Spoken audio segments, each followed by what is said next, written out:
remember yesterday we talked about how that when you convince a skeptic, that really nails down the veracity of what you're saying, of what you're claiming to do or to be. And now he's going to nail it down even better. He's going to talk about how scared they were.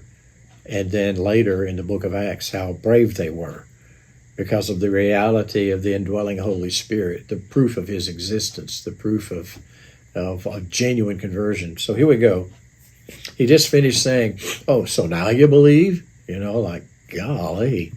And then he follows that up with verse 32 here of chapter 16. Behold, an hour is coming, and already has come, because he's on his way to the garden, for you to be scattered, each to his own home, and to leave me alone. And yet I'm not alone, because the Father is with me.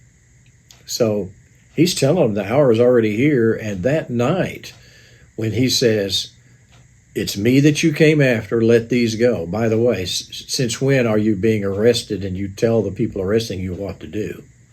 Unless you're God in the flesh. And they did let them go. And they ran. Now, one that ran was actually not one of the 12, but he showed up, and that was Mark himself. And Mark in chapter 14 says, they all left him and fled. And then he follows up and saying, and then there was this other guy that was just wrapped in a bed sheet, and he was scared, and he ran, and they grabbed the bed sheet, and he ran away naked. Now, why would he put that there? Because it was him. Yeah.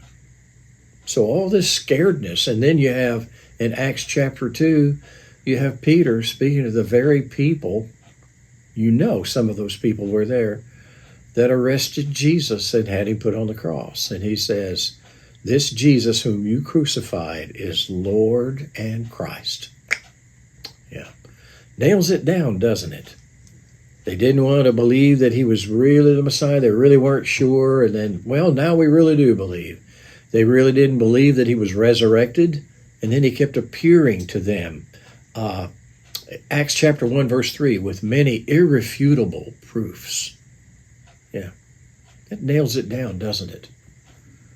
It's kind of like God knows what kind of questions are going to be asked and what kind of skepticism is going to be there, and he takes care of it before it ever happens. Isn't that just like God to do that? Have a great day.